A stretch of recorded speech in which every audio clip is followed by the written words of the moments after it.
All right, everyone. Welcome to this pre-recorded version of Live at Mom, or Mom at Home, right? Mom at Home.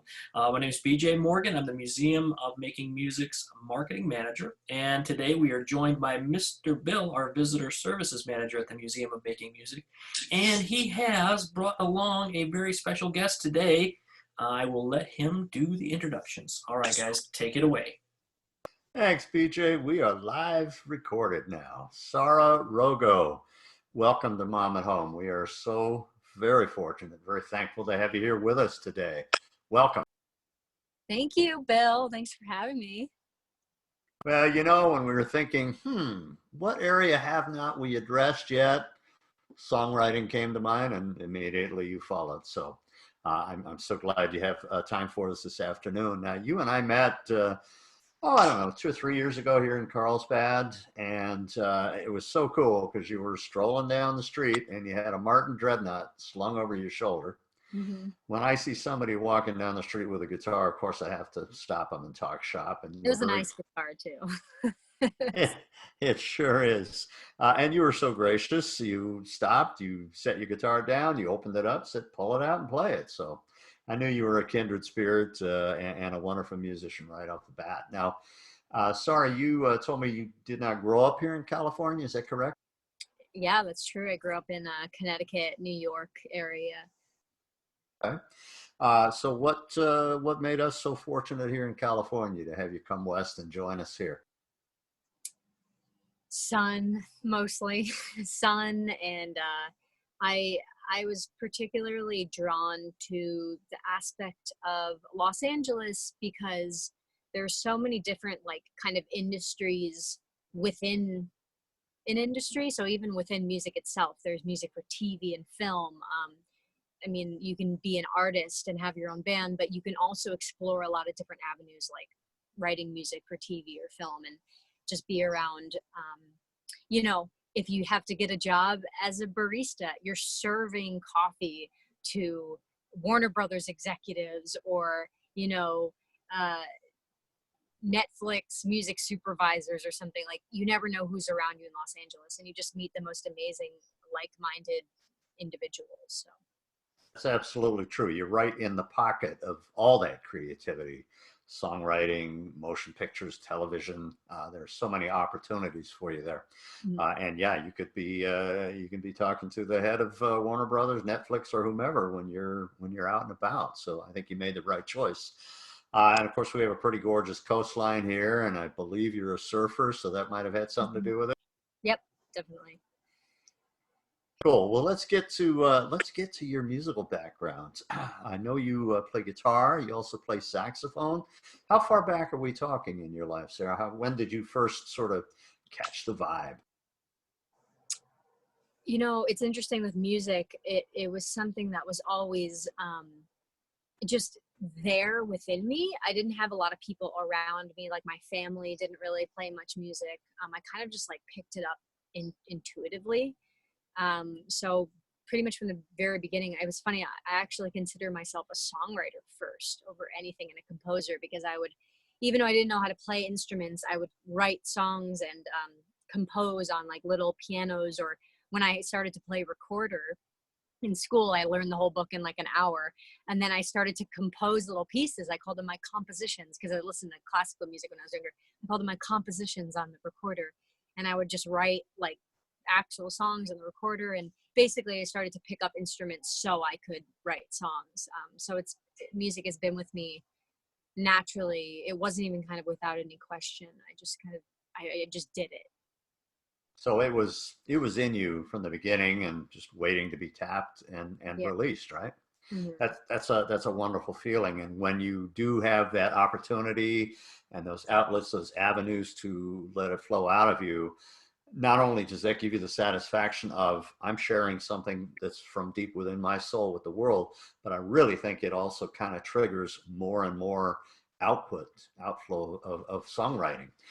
So you say you didn't play an instrument at first, you just had these songs inside you. Now, when you did start to be on the recorder stage, when you started to write music, did you find yourself going to piano, guitar, strictly vocally? What was your first outlet? It was first actually when I didn't play an instrument. When I was younger, I started the saxophone just in band. Like that was my first form of like study. So you can't, I mean, you can songwrite on a saxophone, but not really. So as I was playing saxophone, I started to continue to write songs, but I did it really just kind of melody and by ear. And I would take songs that existed already and I would write new lyrics kind of like over them. But then I decided I was 14 years old and I was playing saxophone like daily. I love the saxophone. And I figured like I'm writing so many songs, like I feel like I need an instrument to do that on. So I picked up the guitar at 14 years old. And I learned very quickly because I had that need to like write songs. So guitar was like my love. I never had too much of an interest as a kid with the piano because I didn't want to sit still inside. I took my guitar all around the woods. I walked around with my guitar, and when I got older, I traveled with my guitar. I just took my guitar everywhere, and I think that's why it works so well for me because I could take it anywhere. Yeah, that's a great answer to what your muse is for writing, and you're absolutely right. You can't pick up a spinet piano and carry that around in the woods. So, guitar is pretty much the go-to. Um, Now, of course, you have the music in you, as you said, from a very young age. I'm going to say from birth. I think we're born with it. A lot of people just have that innately in them, but as you've grown up, of course, there has to have been a lot of musical influences, people you've heard on the radio, people you've heard play live concerts. Uh, would you maybe share some of your influences, maybe vocalists, guitarists, Yeah. people who play both, bands, saxophone players? Who Mhm. influenced you the most? Yeah, so starting out growing up, I was actually influenced a lot by jazz and by classical music. Since I grew up playing saxophone.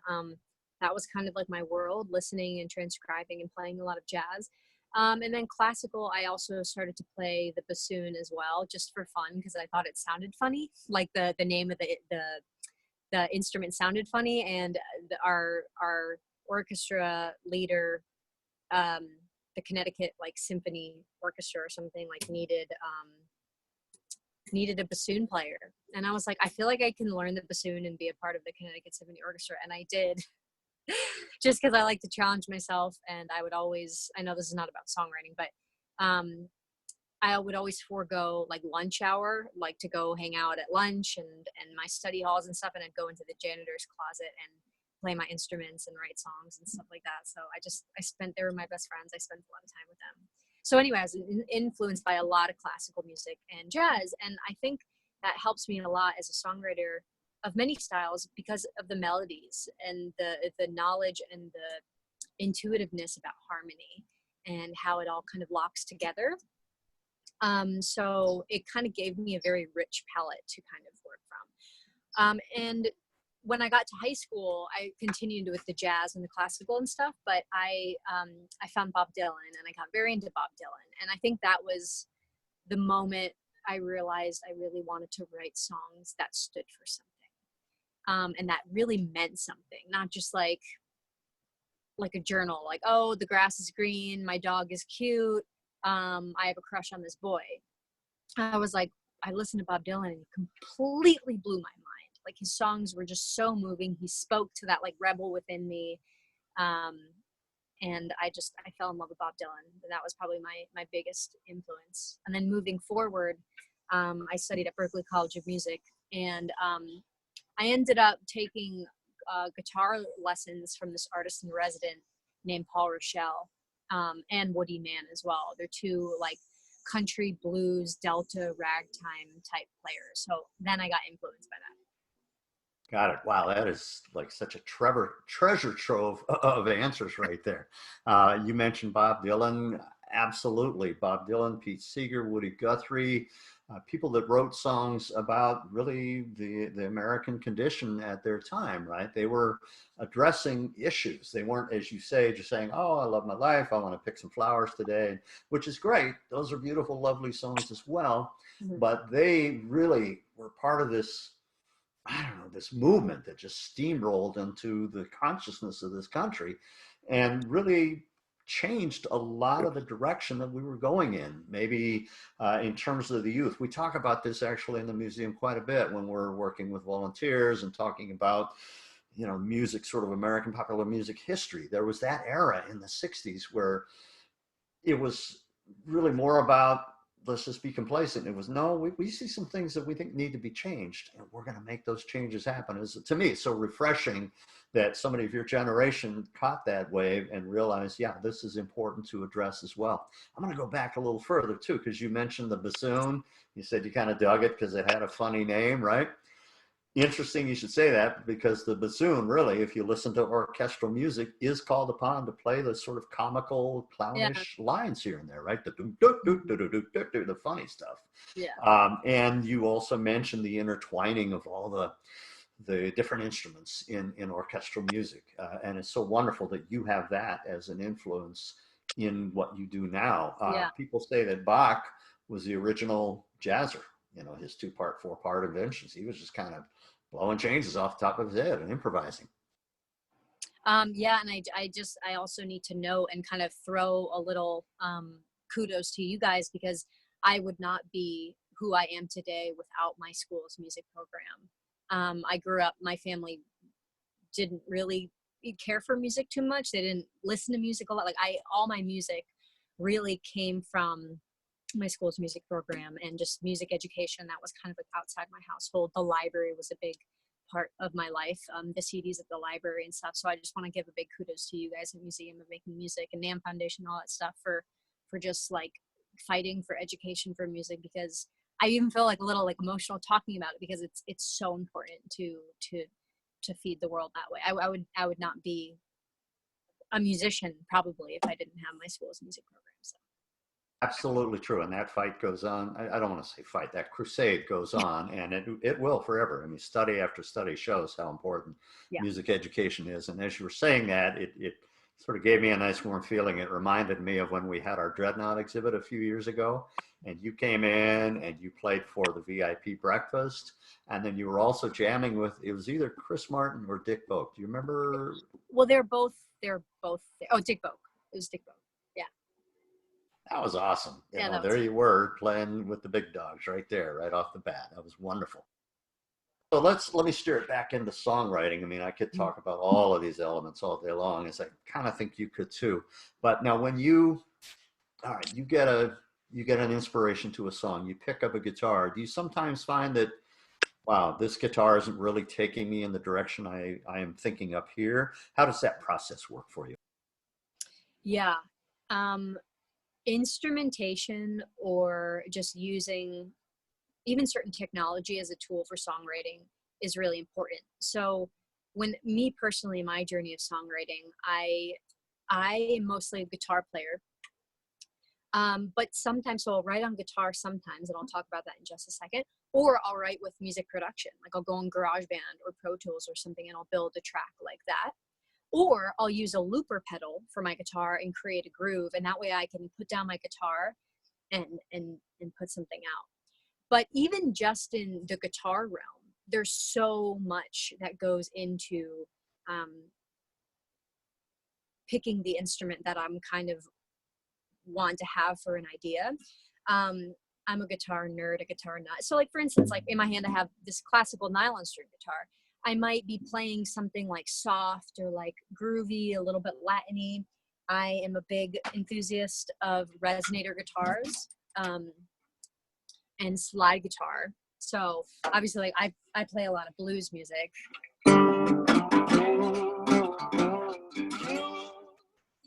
So if I'm writing, you know, a bluesy tune and I want that kind of Old Muddy Waters feel, like you got to believe I'm gonna be using this instrument, right?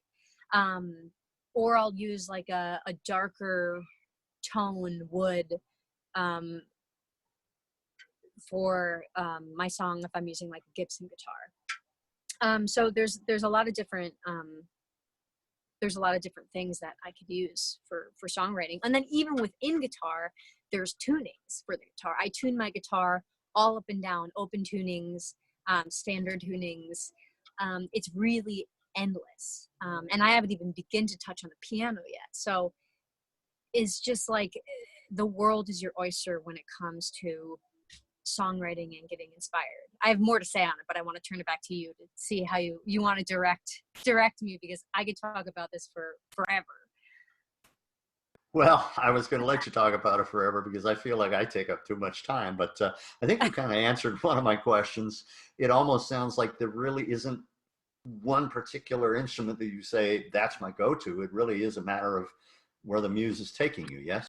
Yes, absolutely. And sometimes I'll write a song on one instrument, and it's like it works, but I'm like, ooh, no, it's really gonna like live on another instrument well. But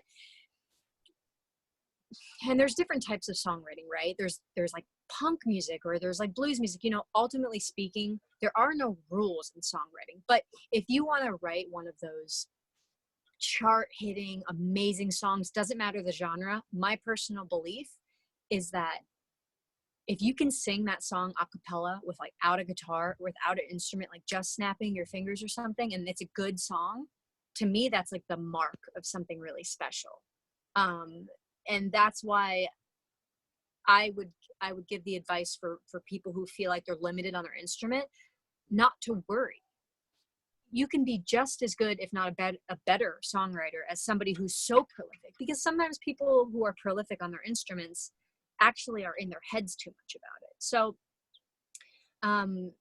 the instrument is just a tool.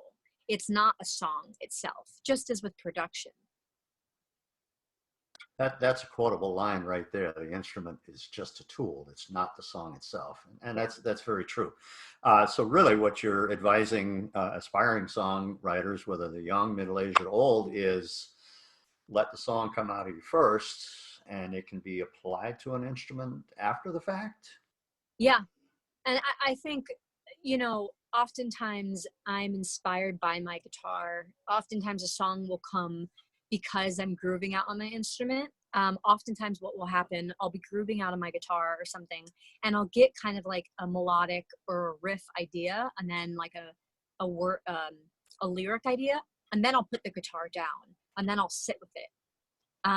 As like I've been binging on Sherlock Holmes, so I'm gonna call it my mind palace, just as he calls his brain his mind palace. I go into that like kind of sacred space, I even call it. It's that space, and I don't have my guitar with me, and it's just me and my mind and my laptop or my journal.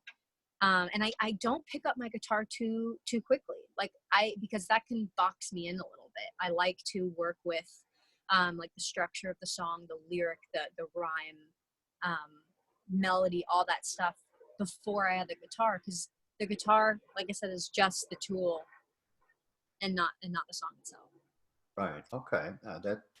That's really wonderful, because I think really a lot of people might think, oh, I don't play an instrument, so I can't write a song, but that's absolutely untrue. Correct? Untrue. 100% untrue.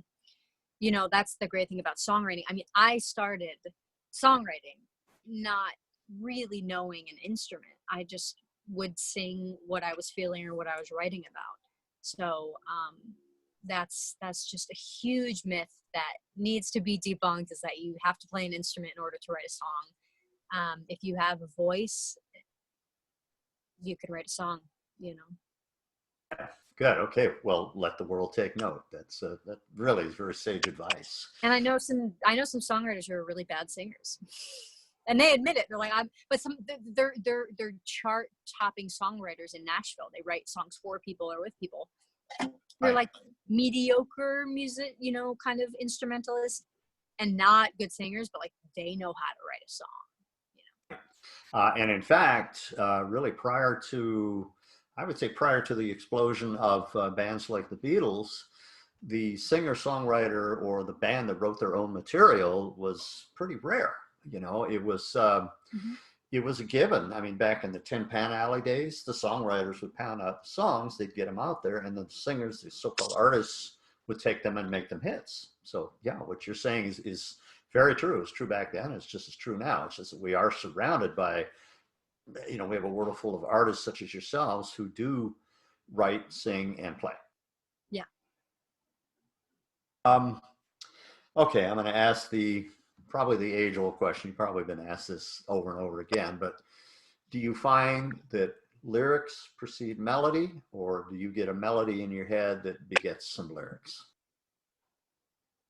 I think it, and I think the answer that a lot of songwriters will give is that it depends. It kind of goes back and forth. To me, what comes first is a hook.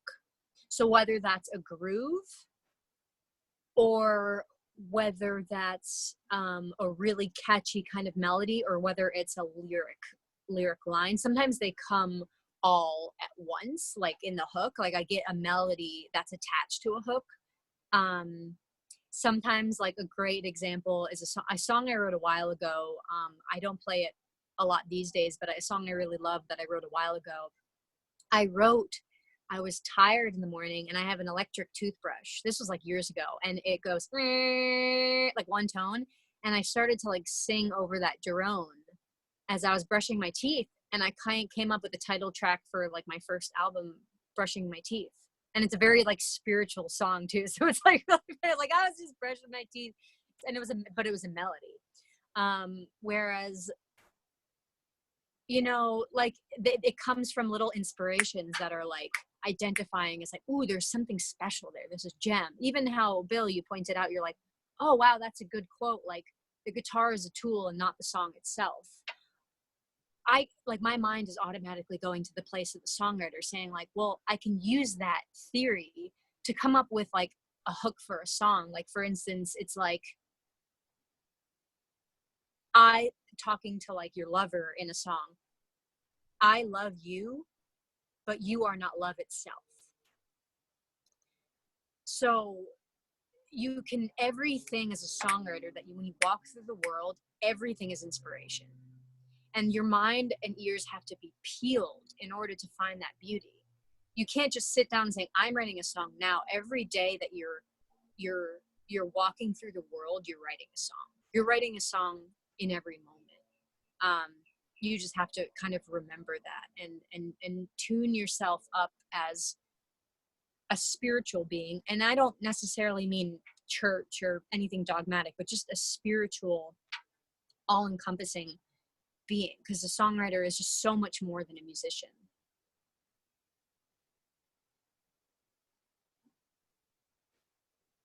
Hey, Bill, you gotta unmute yourself. I can't hear you, Bill. There you go. I couldn't hear you either, Bill. You're still muted, buddy. There you go. Spacebar undid me. I don't know what happened there. Well, all right, let me back up because I was saying something very deep. What you just said there, Sarah, was very, very profound. And I got to thinking that little guitar is not the song, it's just a tool. There's a lyric for you right there. Yeah. And I'm going to say you're probably the only songwriter I have ever met who said, I wrote a song about brushing my teeth. So that definitely sets you above well, the just bar. To be clear, it wasn't about brushing my teeth, but it started as I was brushing my teeth. That's how I should have put it. Yeah. You wrote the song, so of course you're going to put it correctly there. All right, wait. Oh yeah, you were talking about hook. Now, maybe some people don't know exactly what you mean by hook. If you wouldn't mind, go ahead and expound on that a bit. Yeah, that's a great question. The hook of a song, I mean, when you think about it literally, a hook, hooking people in. So whether that's a melody, a rhythm, a groove, a line, like for instance, dum bum bum bum bum bum bum. Bum, bum, bum, bum, bum, bum, bum, bum, bum. That's a bass line. And actually, that's a very simple bass line. It follows a chord. But you got to believe that everybody on the planet knows that song. And, that's a hook. Or, I kissed a girl and I liked it. I mean, it's just like a hook is something that ropes you in and makes you want to listen to the song. And it's the thing that gets stuck in your head. So that's what a hook is. Even bum bum bum bum bum bum bum bum in Beethoven, that's a hook. So anything can kind of be a hook in the song. Generally speaking, when I'm talking about pop music, popular music, it doesn't have to be like Taylor Swift pop, but just popular music that we listen to. It'll be in the chorus.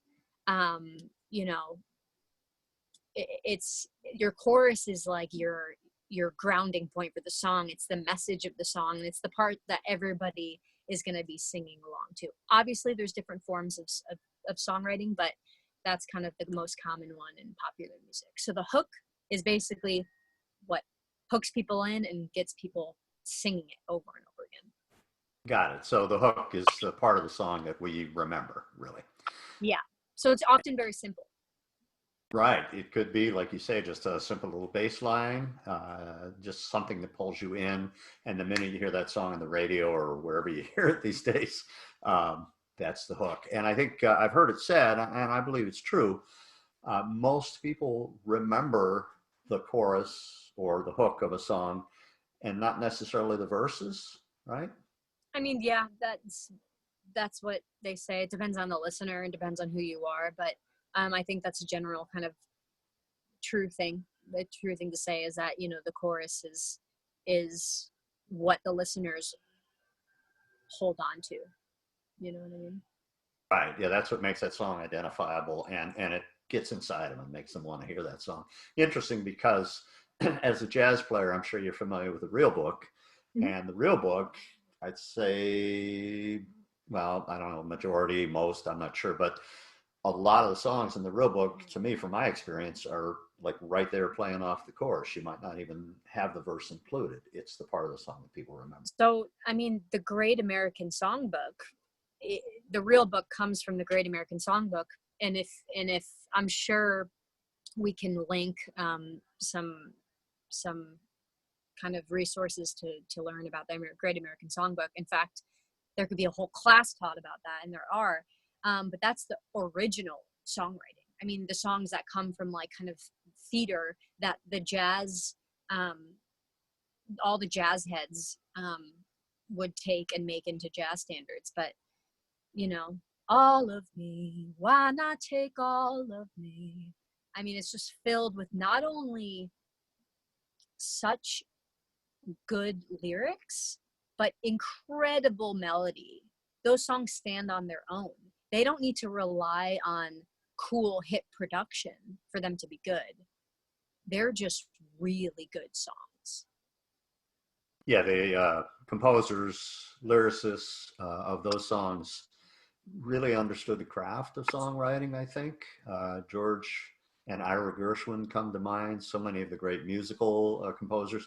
And you touched on something that a lot of people might not realize, but so many of the what we call the jazz standards came from musicals. They came from shows, maybe movies. And as you say, the jazzers kind of turned them into sort of hip grooving jazz tunes. And they're based on these original songs that come from musicals. So that got me thinking further. How about some Sarah Rogo songs in a musical? What would you think if somebody approached you with that idea? I mean, I would be down. I mean, but even thinking about, you know, someone like Sting has written music, his music, I think it's called The Last Ship or whatever, the musical. He wrote songs for a musical. And, you know, the thing about putting songs into a musical is that they really have to paint that picture and tell that story. And I mean, I would love for my songs to be anywhere really, but to be in a musical like that, that would be really cool. And if I'm writing for a musical in particular, you know, I would really think about the plot and the characters and, you know, everything that goes into the play and putting that into the music, which you can argue should be done for every song, whether it's in a musical or not. Is just think about like the characters in your story and all their backstory, even like what they're bringing to the table in this moment in your song, you know. Right. So the composition of the song can go much deeper than that surface level that you're writing about. That's a great point you make. Digging into the characters' stories of the songs that you're writing. Actors do this all the time. They're not just learning the lines of this character that they are portraying. They are researching the backstory of that character and really trying to learn what brought them to where they are right now to where you are acting that part out. And you mentioned Sting. Others have written musicals. Elton John with Aida. Steve Martin wrote a musical, and I can't remember his name, but the fellow from Green Day wrote American Idiot, I believe. So yeah, that's a whole nother playing field of opportunity for Yeah. people such as yourself. Yeah. Let me ask you about collaboration. How important is collaborating with other lyricists, other instrumentalists, or multi people? That is a very good question, because I feel, especially in this day and age, there's a lot of pressure on people to collaborate.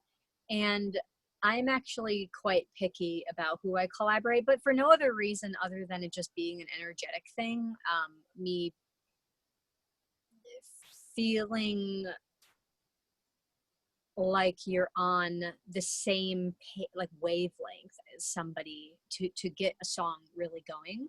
So there's a lot of like trial runs for me when I'm writing with somebody. Ultimately speaking, I feel like I do get my best writing done alone, but that doesn't mean I can't take it to somebody and we continue to work on it, or vice versa. So I think collaborating is important. I don't think you should never like shame yourself for like not collaborating with people, but I feel like when you do surround yourself with great songwriters or producers or instrumentalists, they can pull out parts of you and your soul and put things into the song that you would have never done on your own. Yeah, my musical partner and the guy who just produced my last record with me, I mean, we're writing a lot, and you know, he brings so many different elements of production in, and different instrumentation. He plays piano very, very well. I don't play piano really at all. So, you know, it's just about finding people who balance you out in a nice way and then pull kind of cool things out of you. But if it's just not like working between like you and somebody, like I would say just like don't force it, you know. And if you've worked so hard to cultivate your talent, surround yourself and write with people who are better, as good as you, or if not better in your eyes. Yeah, that all makes very good sense. And it's interesting you mentioned this pressure to collaborate. I got involved in some of the songwriting NSAI or SAI, I can't remember the acronym, but songwriting organizations. And this is back in the 90s. And there was this huge pressure with all of them. You have to collaborate. You've got to find somebody to write with. And I'm very similar to you in that sense that I think, well, you know, if I hear a tune and it comes out and I'm happy with it, I don't feel the need to chase somebody down. But if, like you say, if it works with somebody, you meet somebody, you get something going, and it feels like a good synergy between the two of you, why not? Now, have you yourself been approached by others to collaborate, and specifically others who maybe you don't even know, but they've heard you play, they've heard your albums, and they want to work with you? Yeah, I have. And sometimes I kind of just politely decline. Sometimes I will say like, okay, like let's meet for coffee or something, or talk on the phone, and just to see if that is something that is gonna like flow or work well together. And sometimes it'll be set up by a management or label or something. You know, it just kind of depends on the situation. But if anything, even if like songs don't come out, it's always good to get to know other songwriters and musicians around. I would say when in doubt, it's a song. Just like try to write it, and you know, why not? And because something will always be found in that situation, whether it's that you don't like something or that you like something. So you might as well do that than sit on your butt and complain about not doing anything. It's rather like a dance almost, sort of seeing if you can follow your partner, if your partner can follow you. Yeah. And you know pretty quickly if it's not working out, you say, thanks very much, I'm going to pass. Yeah. But if the dance feels good, then maybe you'll continue to work with that person. And you're talking about, of course, meeting other musicians. That's extremely important. When I was a much younger man, the conductor Frank Pooler, who I'm very indebted to, got me on the phone with Larry Carlson, who was a pretty heavy duty studio guy back then. I believe he's located in Nashville right now. And I was just trying to get going. And I said, what do I do? How did you get to where you are? He says, just get out and meet people, play with people. And the more people you meet, the better you're going to get. And the more connections you're going to make. And all of a sudden that starts to domino for you. So when you talk about meeting other musicians, then do you do jam sessions, open mics, things of that nature? Yeah. I say do anything that feels like aligned with you and that feels like really good. I like to go support other friends or strangers, bands, local bands, go see them live. I will go to open mics here and there for sure. I will definitely have jam sessions here. Right now I'm at House Music Production in Los Angeles. We'll have jam sessions here that kind of bring together community. And I'm really like a big fan and advocate of just reaching out to people personally, whether it's on Instagram Messenger or, you know, meeting up with them at a party and just asking them like, or just saying like, hey, I really like appreciate you and all that you do. And then from there you just strike up a friendship, and then next thing you know, you're jamming out. And then next thing you're writing a song together, and next thing you know, they place that song and it's on the Billboard top 10 or something. Like it in my eyes, approach things from a very human perspective and like what feels really good and genuine, and good things will come from that. If you're just going around trying to meet people and network and get all these connections just because like you want something, that's not going to work out. It's just you're gonna come off, the people who do know a lot in the business will see right through that. And you know, I always come at it from authenticity and just I'm full on interested in the people that I'm working with and the people that I'm surrounding myself with. I want to see, how can I help them? How can I help you? How can I help you? How can I be of service to you? How can I enrich your life? And it's not just about going around and take, or I'm on a mission. Like I need to be famous or something. Like that just dies out very quickly. And I just think that just be authentic, you know? Right. So your motivation has to come from the right place. It's got to come from your spirit, from your soul. Because I agree with you 100%. The universe and the karma therein, it knows what's going on. And if you're out there trying to take just so you can step on people and climb your way to the top. Yeah, even if you don't think that you're stepping on people or that's not your intention, sometimes you really do have to like ask yourself, you're like, okay, what's my motive here? You know? Right. Yeah. So kind of summing up here, writing from the heart, writing because there's something you have to say and you're not worried about, gosh, I got to be a great guitar player. I got to play the piano like Rubinstein. No, you write from the heart.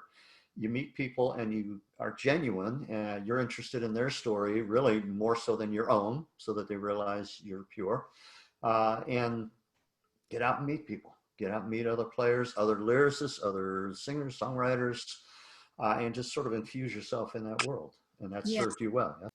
Yeah. And I, from a songwriting perspective, you know, just to kind of like touch on like another just big piece of advice, probably the main piece of advice that I have for songwriters. And this piece of advice comes to me from, you know, an award-winning producer and songwriter, Steve Lindsay. You know, he told me that, you know, learn as many songs as possible, like as many famous chart-topping songs that you love that resonate with you. Learn them by heart and learn them exactly how they're played. It doesn't mean that you have to be that artist, but learn the ins and outs of those songs, memorize them, be able to play through at least 3 hours of material memorized of these famous groundbreaking songs, because it's like your nutrition. It's like you're drinking a smoothie full of nutrition. If you're just going to eat fast food all day long or just not bother to even like really digest it, you won't be able to produce something meaningful and beautiful like yourself. So that's like a big tip that has helped me a lot is learn the songs that have worked for you or for the world, you know. Yeah, very important because, as you say, that's your nutrition. And not only that, Sarah, but as you ingest these songs and make them a part of your own fabric, they are ultimately, there's no way they can't, they are going to show up in little bits and pieces in what comes from you as well. I mean, it's definitely a growing experience, for all of us. None of us come into this world knowing it all. We have to learn it as we go. And then as a songwriter, that starts to come out Yeah. in your songs. Now, song form is something that, again, kind of like you got to collaborate. You got to write the song to fit the form. And I already know the answer to this question, but what is your feeling about the song has to fit this form? I think that's a balance because I believe rules are meant to be broken, but you got to learn the rules in order to break them, type of thing. And that's the advice comes in about learn songs that work. And you'll see that they all have very similar structures, but it doesn't mean that you can't completely break those rules. I mean, look at like Pink Floyd or something like that. I mean, it's just like, whoa, so it's like, don't be afraid to break the rules, but don't be afraid to follow the rules either. Some people are just like so rebellious that they don't like harmony,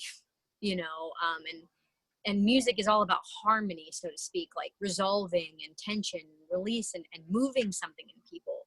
So if a rule needs to be broken, then break it or write a new rule. But I personally am in the belief of scientifically these song structures and certain song forms that have worked in the past, from the Great American Songbook all up until Taylor Swift and beyond, there's song forms that work, like scientifically how they're lined up and it's just like movies. There's a formula to how famous movies are made. And there's a formula to these shows, how they rope you in and then how they take you on this ride. There's a hero, there's a villain, so these patterns are kind of naturally in place because everything kind of has an order in the universe, so to speak. Just like harmony, tension and release. A minor chord feels kind of sad. A major chord feels kind of happy. But does that mean you can't write a sad song with a happy melody? Maybe that's kind of cool. But there's a purpose within that. So I feel like everything in life, there's a balance. And I believe that you have to learn the rules and like discipline yourself in order to break them and cause chaos that's beautiful and not just chaos. Yeah, that sums it up so nicely, Sarah. I really want to thank you for your time this afternoon. You've been more than generous. And I know you've recorded several albums. Maybe before we head on out of here, you could tell us where we could find some of your recordings? Yeah. So, I mean, I put out an album called Smoke and Water last September. It's on all platforms, all the platforms. And I just put out a single called Wild Woman. And I mean, you can find me on pretty much any platform. My name is Sarah Rogo, but it's spelled Sarah, S-A-R-A-H, Rogo, R-O-G-O. So you can find me on Instagram, Sarah Rogo Music, Facebook, YouTube. There's a lot of great videos up there. There's just music that will continue to come from all those platforms for me too. So it's never ending. I'm always writing, I'm always creating. And then I'm really interested in helping people discover themselves through art. So I started kind of an artist and empowerment program called Alchemy Through Artistry. I have a podcast that talks about different aspects of artistry and even healing modalities within that. And then from that, a support group, the musicians and artist support group sprung up. So there's just really different facets of art that I'm doing. And I think that's what the world is calling for now, is that, we're we're constantly recreating what it means to be an artist. So you can follow me pretty much anywhere. Fantastic. Well, I'm one of your biggest fans, and whenever you're playing down here this way, I make sure to get out and see you. You sort of teased us for a second with that national resonator. Maybe you could play us out with a couple of lines, Sure. and we will say thank you so very much for making this a wonderful Mom at Home edition, Sarah. Thank you. We'll see how this sounds on the Zoom. I'll play a little.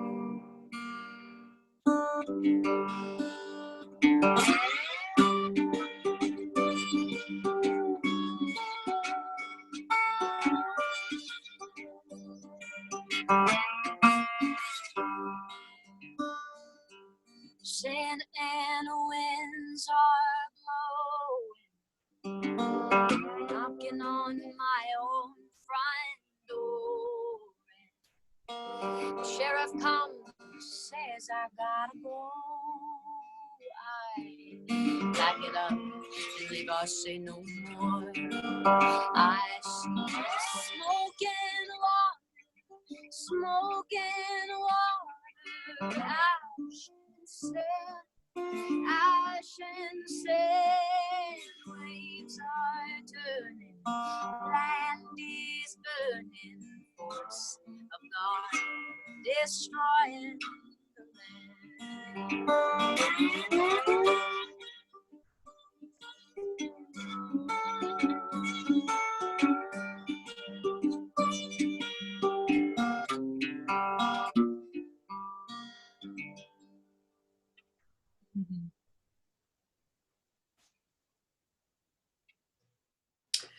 Excellent. Well, Mr. Bill unmutes his microphone. Says goodbye. Thanks again, Sarah and Mr. Bill, for hosting us today. We'll get this posted as soon as we process it. So there was a amazing interview. You're a worldly artist, Sarah, and catching up with Mr. Bill there. You better watch out, Mr. Bill. She's going to surpass you in musical might, and I think she already has. I think honestly, I think she's already. Just listening, I'm like, wow, okay, she's going big time.